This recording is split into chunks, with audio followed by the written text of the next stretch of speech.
예언서 16. 스가랴 1. 스가랴의 내용. 스가랴는 이또의 손자이며 베레가의 아들입니다. 학계 선지자보다 2개월 늦게 다리오 왕 제위 2년 8월 사역을 시작합니다.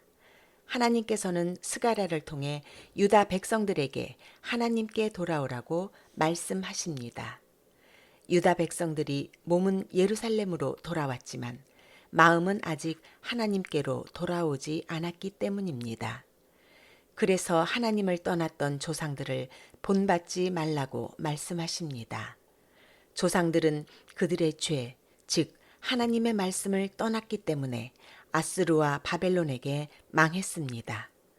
그러니 이제 다시는 조상의 죄를 반복하지 말라는 말씀입니다. 스가랴는 그가 본 8개의 환상을 선포합니다. 각 환상은 성전을 방해하는 세력에 대한 심판과 성전 재건을 격려하는 말씀입니다. 첫 번째 환상을 통해서는 빨간 말을 타고 화석류 나무 사이에 선 천사가 다음과 같이 하나님께 묻는 것을 보여주셨습니다. 하나님, 진노의 기간 70년이 지났습니다. 언제 유다와 예루살렘을 회복시켜 주시겠습니까? 하나님께서는 다음과 같이 대답해 주셨습니다. 나는 예루살렘을 사랑한다. 내가 불쌍히 여기는 마음으로 예루살렘으로 돌아왔다.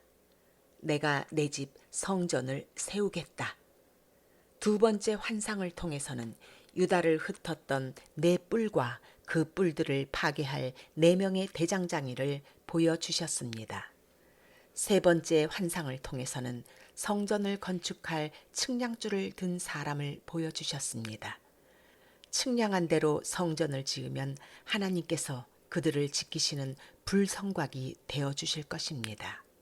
즉, 임마누엘 하시겠다는 약속입니다.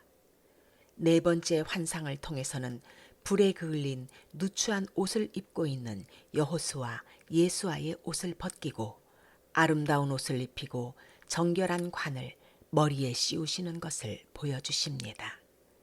다섯 번째 환상을 통해서는 순금 촛대와 그 곁에 있는 두 감람나무를 보여주시며 이렇게 말씀하십니다. 성전 건축은 너희들의 힘과 능력으로 완성할 수 없다. 오직 하나님의 능력으로 할 수 있다.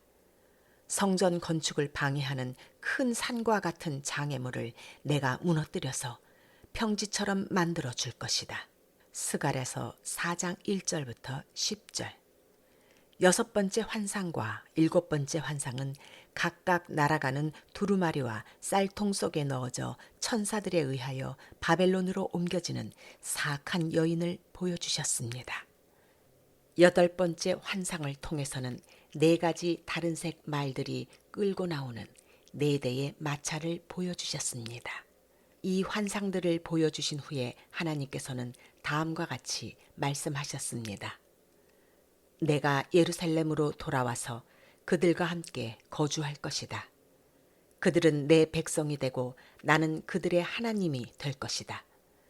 우리의 왕이신 하나님께서는 겸손하여 어린 나귀를 타고 예루살렘으로 오십니다.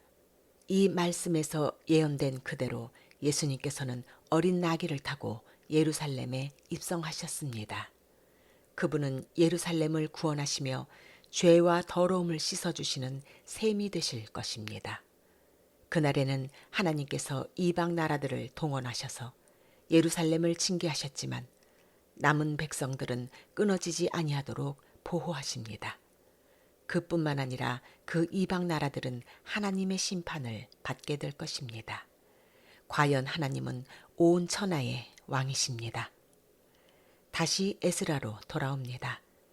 에스라 7장부터는 2차 포로 귀환의 역사를 기록하고 있습니다.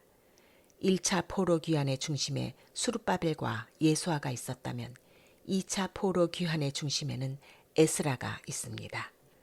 1차 포로가 귀환한 지 약 80년이 지난 BC 458년에 에스라는 2차 포로 귀환단을 데리고 유다 땅으로 돌아옵니다. 그러니까 에스라 1장부터 6장은 에스라가 바벨론 땅에 살면서 모든 정보를 공부해서 기록한 내용이며, 에스라 7장부터는 그를 포함한 2차 포로 귀환의 역사를 기록한 것입니다. 에스라는 바벨론 땅에서 태어난 학자 겸 제사장이었습니다. 그는 얼마든지 바벨론 땅에서 학자와 제사장으로 편안한 삶을 살 수 있었지만 유다 땅으로 2차 귀환단을 이끌고 돌아옵니다. 목적과 사명이 있었기 때문입니다.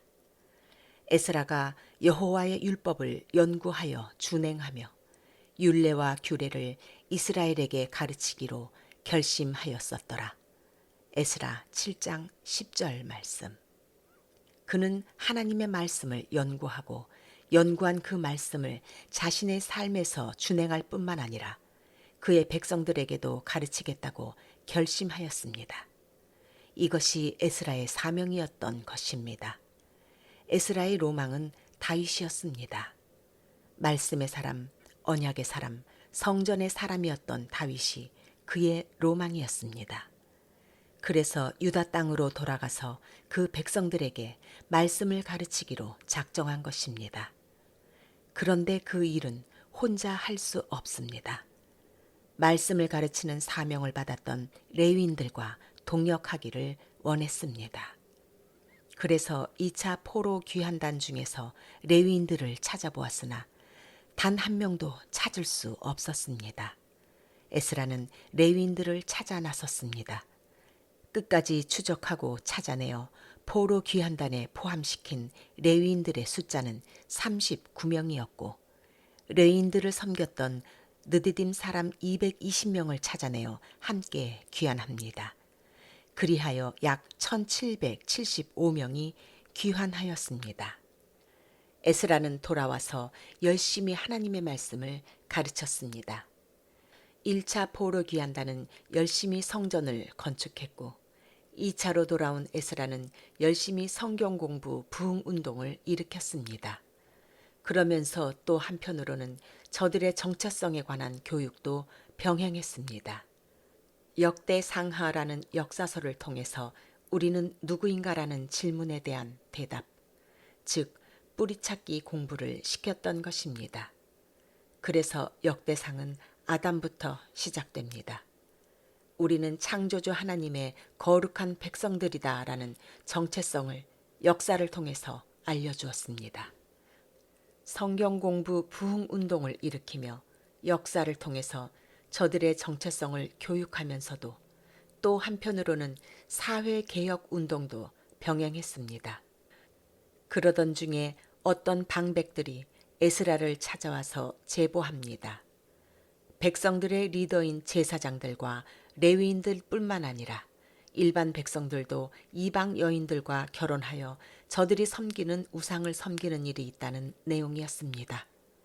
에스라는 그 진상을 낱낱이 조사하여 이방 여인과 섞인 사람들의 명단을 공개하는 것으로 에스라는 끝을 맺고 있습니다. 바벨론 땅 페르시아에서 에스더 사건이 일어나고 있을 때 예루살렘에서는 느헤미야가 3차로 귀환하여 에스라와 함께 동역했습니다. 에스라 6장과 7장 사이에 에스더가 발생됩니다. 성전이 재건되고 약 40년 후에 바벨론 땅 페르시아에서 한 사건이 터집니다. 유다인 말살 음모입니다. 하나님께서는 이런 상황에서 에스더와 모르드게를 통하여 유다인들을 구원하십니다. 그 이야기가 에스더에 기록되어 있습니다.